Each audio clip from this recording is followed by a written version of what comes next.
네, 안녕하세요. 오뽀입니다. 2022년 1월 15일 오전 9시 58분을 지나가고 있습니다. 네, 오늘 비트코인 차트 분석 및 뉴스 브리핑 지금부터 시작합니다. 네, 비트코인의 가격은요, 현재 5,230만 원 정도.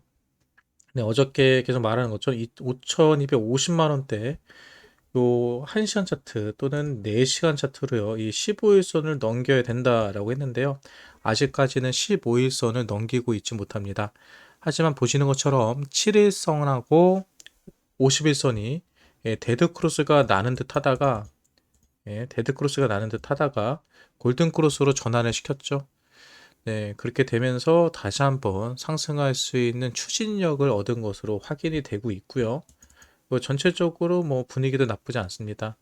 네, MACD 역시도 영선을 돌파하고 영선을 돌파해서 골든크로스가 나오기 직전입니다. 1시간, 4시간 차트예요. 4시간 차트에서 골든크로스가 나오면서 영선을 돌파한다는 것은 강력하게 매수세가 들어올 수 있다는 거 예상해 볼 수 있고요. 또 일봉으로 봤을 때도요. 일봉 마감이요. 오늘 7일선 위에서 일봉 마감이 됐습니다. 보시는 것처럼 밑꼬리가 길게 달리면서 7일선 위까지 올려놨기 때문에 뭐 일단은요, 이 하락에 대한 염려는 좀 우리가 내려놔도 되지 않을까?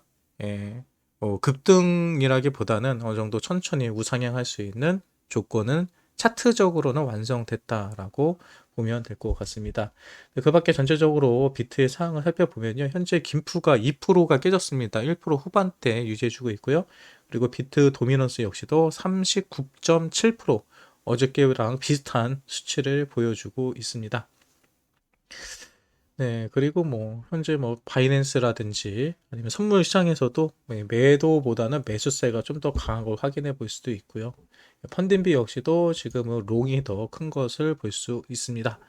알트들의 모습은 어떠한가요? 알트들 오늘은 골렘, 온톨로지 오미세고 같은 코인이 좀 두각을 보이고 있네요.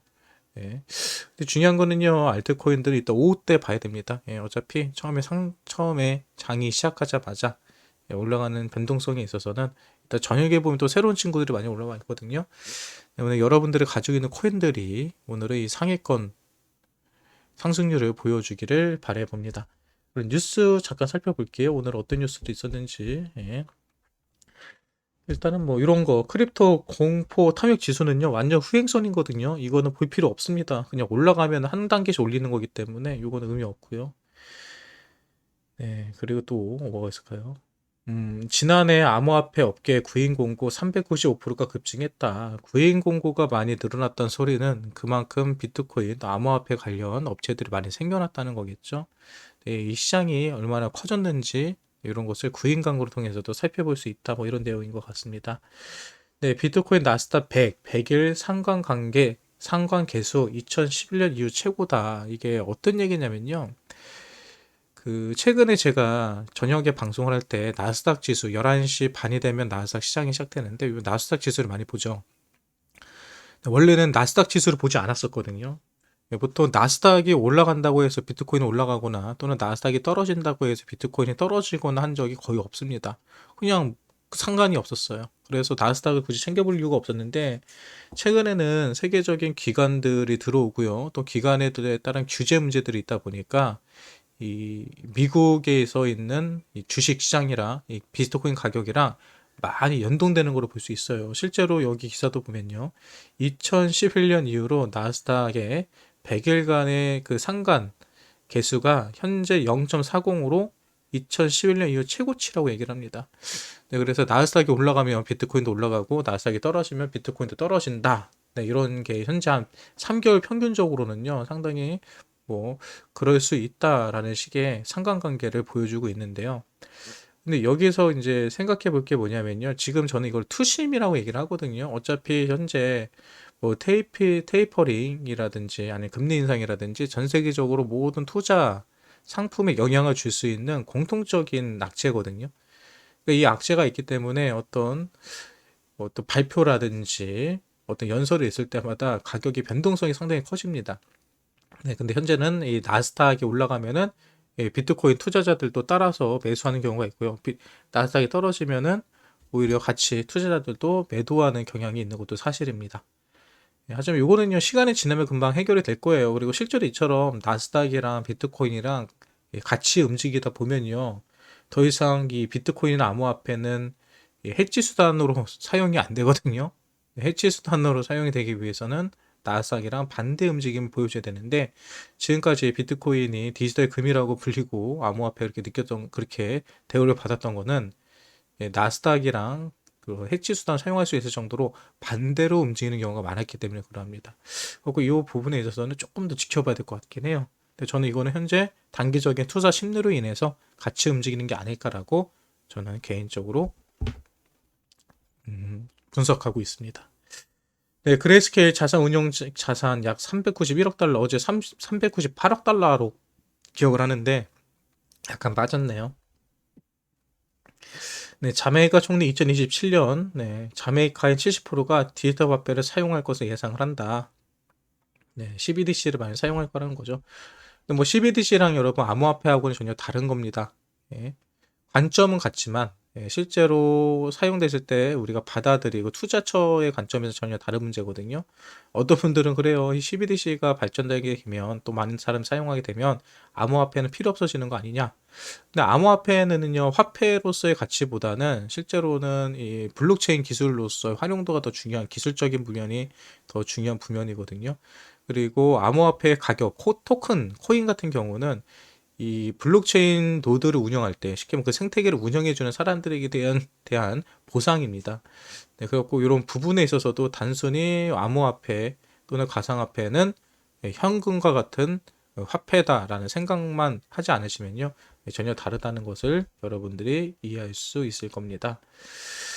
네, 맥스 카이저 G7 국가 간 BTC 해시레이트 경쟁 벌인다. 이거는 어떤 얘기냐면요, 결국은 채굴장들 어느 나라에서 더 많이 채굴 작업을 하느냐, 채굴 산업에 투자를 했느냐, 이런 싸움입니다. 그러니까 G7에서도 이 비트코인 채굴장에 대한 이렇게 강력한 러브콜도 있었고요. 그리고 실제로 많이 투자하고 있다는 거. 근데 저는 아쉬운 거는 이 비트코인 채굴장이 한국에서도 상당히 붐을 일었고 크게 만들어질 수 있는 여러 가지 요건들이 있었거든요. 근데 국가에서 이거를 다 막아버렸죠. 참 아쉽습니다, 진짜로. 2017년, 18년대 이후로 전 세계에서 비트코인의 중심이 한국이 될 수 있는 기회가 있었거든요. 정말 지금 여러분이 하고 있는 대부분의 전 세계에서 유명한 투자자들, 그리고 유명한 코인 재단들 한국에 다 모여 있었습니다. 한국에 진짜 모든 사람들이 한국으로 향했고 한국에서 모든 미덕, 지금 우리가 해외에 나가서 만날 수 있는 사람들이 한국에서 강남 테헤란로만 나가면요, 매일 호텔에서 우리가 만나볼 수 있었고요. 그리고 대화할 수 있었고요. 그러니까 투자할 때도 더 많은 정보들을 얻을 수 있었고, 수많은 유튜브 방송에서도 그런 분들이 출연해가지고 자신들의 코인들에 대해서 홍보하고 설명하고 이런 게 너무나도 많았거든요. 근데 지금은 그런 게 없는 게 너무 아쉽습니다. 이제 한국에 안 오죠, 이제. 네, 셀시우스. 네, 실제로 2019년도만 해도요, 20년도인가 셀시우스 대표도 한국에 왔었거든요. 그래서 저도 같이 만나서 얘기도 하고 했었는데, 그러니까 이런 게 아쉬운 거예요. 이런 좋은 기회들이 이제 더 이상 제가 봤을 때는 없을 것 같습니다. 러시아 유명 래퍼 톤과 파트너십. 여기서 말하는 톤은요, 우리가 알고 있는 그 톤인가요? 예. 보통 우리가 텔레그램 하다 보면은 밑에 톤 광고 뜨잖아요. 그 텔레그램에서 만든 코인의 톤이거든요. 이런 것도 잘 봐두셔야 됩니다. 이 톤이 어떤 톤인지.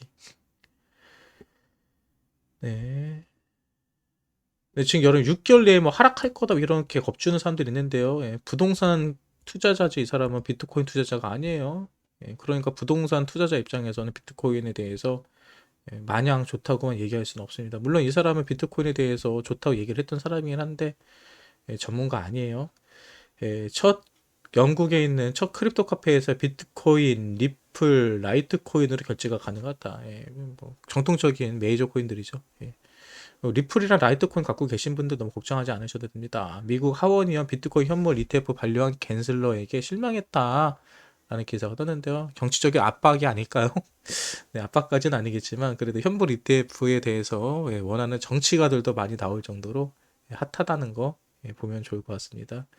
네, 아이콘업계 첫 상호 운용서 인센티브 펀드를 출시했고요. 2억 달러 규모입니다. 중요한 건 여러분 2억 달러를 투자 받았다는 게 아니에요. 2억 달러의 펀드를 출시했다고 하는데 오늘 아이콘 가격 제가 잠깐 살펴보니까 아직 올라가진 않았어요. 근데 제가 여러분들께 말하는 것처럼 메디블록에 한번 펌핑하고 나면요. 조만간 아이콘도 항상 펌핑에 왔다는 것은 기억하시고 제가 며칠 전부터 아이콘을 지켜보세요라고 하는데 아니나 다를까 아이콘에서도 호재인지 아닌지 모르겠지만은 어떤 기사를 하나 내놨네요. 또 있을까요? 네, JP모건 CEO 미 연준 올해 6회에서 7회 금리 인상 전망. 근데 연준에서는 얘기했죠. 한 3회 정도의 금리 인상을 예상을 하고 상황에 따라서는 조금씩 더 늘리겠다 얘기했습니다. 이거 새로운 뉴스 아니고요. 대부분 2022년도에 한 6번 정도의 금리를 올리지 않을까. 근데 6번 금리면 여러분 2달에 한 번씩 올리는 거거든요. 이거 생각보다 쉬운 거 아니에요. 제가 봤을 때 6번까지 못 올릴 것 같고 한 3번에서 4번? 3개월에 한 번씩 올리지 않을까 생각을 해봅니다. 네, 오늘 뉴스는 여러분 여기서 마무리할게요. 이 정도 뉴스 살펴보면 될 것 같고요. 현재 비트코인 가격 5,225만 원. 오늘 비트코인의 단기적인 목표 가격은요. 요 가격이 되겠네요. 일봉에서 15일선 터치하는 거 요게 최상의 반등 자리 가격은 5,350만 원입니다. 지금 자리에서 한 2% 정도 상승. 요 정도까지가 어떻게 보면 오늘 중으로 합리적으로 한번 기대해 볼 수 있는 고점 자리가 될 것 같고요. 그리고 비트코인의 위험한 자리는요, 뭐 볼 거 없습니다. 5,200이에요. 5,200이 깨지면은 7일선 밑으로 내려오는 거거든요. 그래서 비트코인이 5,200이 깨지느냐 안 깨지는지, 그리고 장기적이 아니라 최대치로는 5,350만 원까지 저항 없이 올라갈 수 있다는 거. 그리고 일단은 단기적인 목표 가격은요, 요 가격입니다. 단기적으로 뭐 오늘 빠른 시간 안에 일단 이 가격을 넘겨야 되겠죠. 요 가격이 얼마냐면요, 5,246만 원. 지금 자리에서 2, 30만 원 올라가면 되죠. 아무튼 5,250으로 합시다. 5,250이요. 현재로서는 저항선은 뚫을 수 있는 자리고요. 5,250을 넘기면은 5,350까지는 큰 저항 없이 올라갈 수 있는 자리다라고 보시면 될 것 같습니다. 네, 오늘 뉴스 브리핑이랑 비트코인 차트 분석 여기서 마치도록 하고요. 여러분들에게 도움이 되셨다면 구독과 좋아요 눌러주시고요. 저는 조금 쉬었다가 정규 방송으로 다시 찾아뵙도록 하겠습니다. 지금까지 여러분의 가디언 오프였습니다. 오늘도 즐겁고 행복한 하루 보내세요.